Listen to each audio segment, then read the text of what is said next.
Hello, everyone, and welcome back to the Advice Column podcast. This is Jordan. Who else would it be? That would be strange if someone else were taking over. It'd be like an alien invasion. Well, today, our topic is about procrastination. I think that's something that only the best of the best have never had to deal with. But I'm pretty sure even they deal with it sometimes. I am a part of the Procrastination Nation, as I like to call it. I am an active citizen of it. I wear my citizenship proudly. Just kidding. I hate that I'm a procrastinator. But that's who I am. And I've tried to help, fight it and do things, but it just ends up I'm always procrastinating and waiting until the last minute. So today's podcast is about how to fight procrastination whenever you have to do something. Mainly in schoolwork is where I think a lot of people struggle, but even projects and everyday things I think are difficult as well, and you procrastinate and push them off. So we're going to talk about some ways to avoid procrastination. During my research, I found something very interesting, that a lot of people that procrastinate are viewed as lazy. However, that's not true. Most of the time, people who procrastinate are not lazy. They just don't want to do something. And so they fill their time doing other things.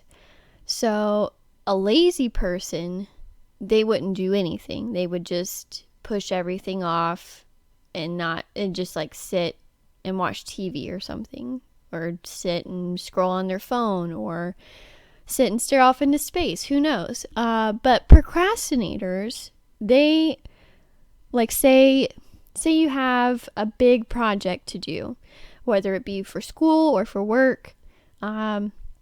Just something that you've been wanting to do. Or let's make it easy. Say you've been needing to wash a load of clothes. That's something that I like to put off as well. And I'm sure that if you've ever washed clothes, you probably put it off as well too. But let's say you have a load of clothes that need to be washed. You may sit there and say, well, man, I probably need to wash the dishes first. So I'm going to go wash the dishes. And then you say, oh man, I need to vacuum too. Let me vacuum. And before you know it, you're scrubbing out your shower. You're cleaning the baseboards. You're cleaning the roof. Who knows what you're cleaning? You're doing something completely different just to avoid having to do the clothes. So you're doing other tasks and other things that you have to do, but not technically have to do right that second, to avoid doing another task. So procrastination is not laziness. So don't think that because you procrastinate you're lazy, because you're not. You want to do other things instead of that one thing that you don't really want to do. So you find things to occupy your time with, doing other things instead. So I think that was pretty interesting, because I've always thought, well, I'm just being lazy if I'm pushing off doing something, but that's not the case. Ways to try to fight it. In my research, I read that it's best not to fight it, because whenever you are trying to fight it and you're trying to do your best to get the thing done that needs to be done that you've been procrastinating, it makes you not want to do it even more.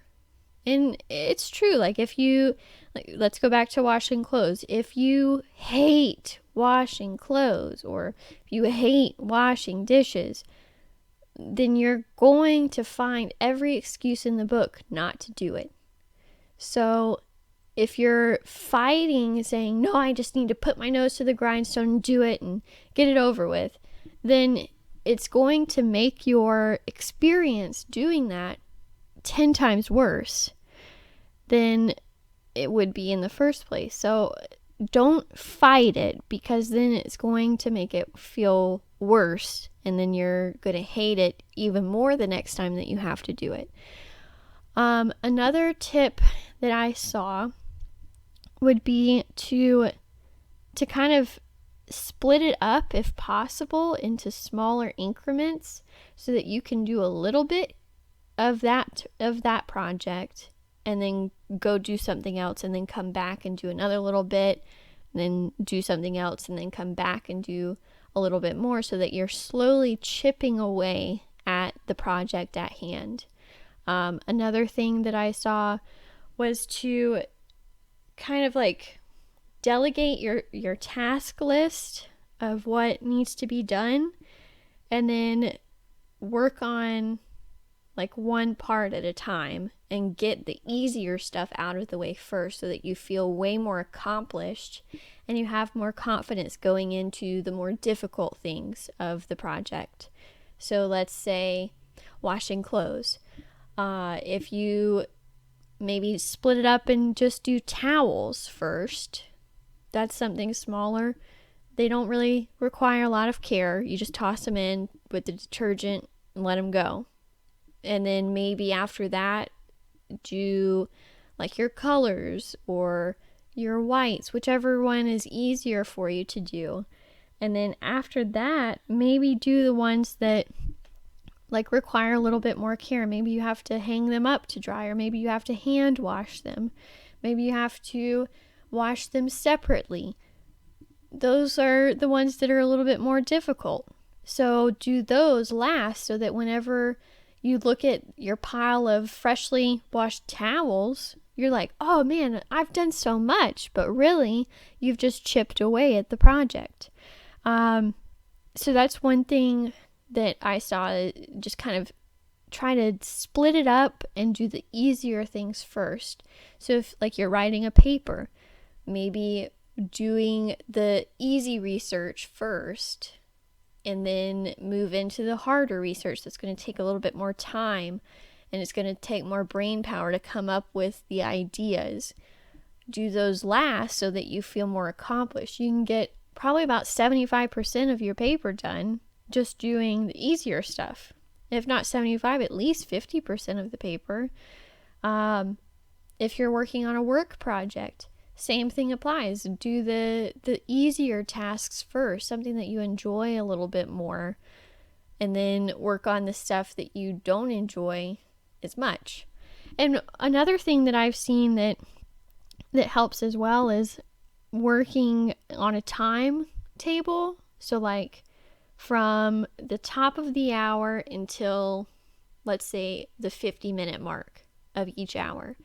You're working hard and you're punching it out, you're getting it done. And then for the last 10 minutes of the hour, set a timer. You can get like a kitchen timer or something on your phone.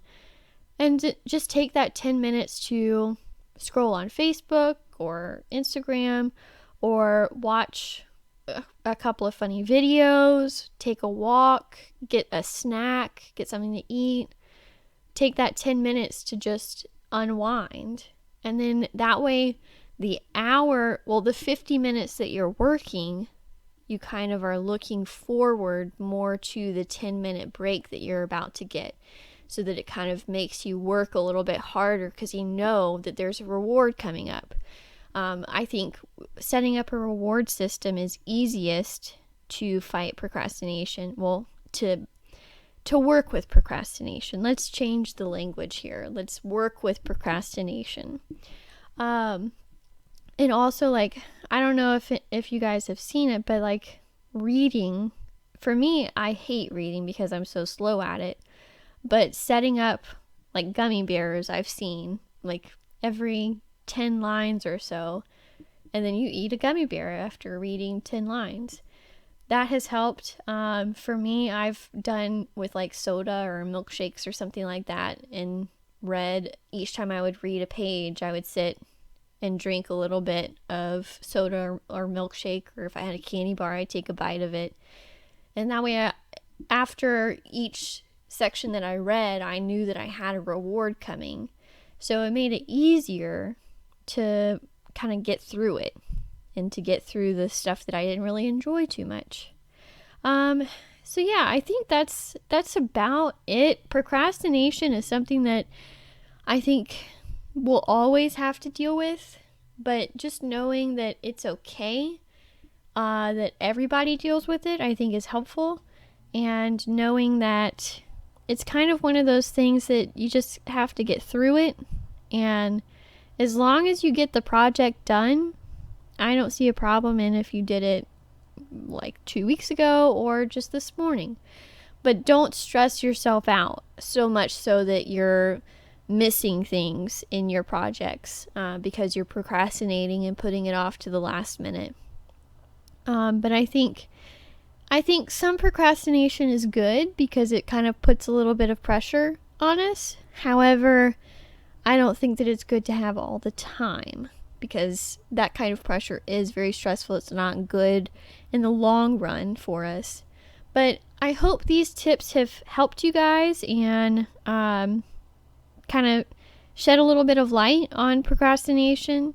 I feel like I could talk a lot about it because I experience it every day. Right now I'm staring at some clean clothes that I've been putting up in my closet just because I've been procrastinating. So I'm guilty of it. I think we all are.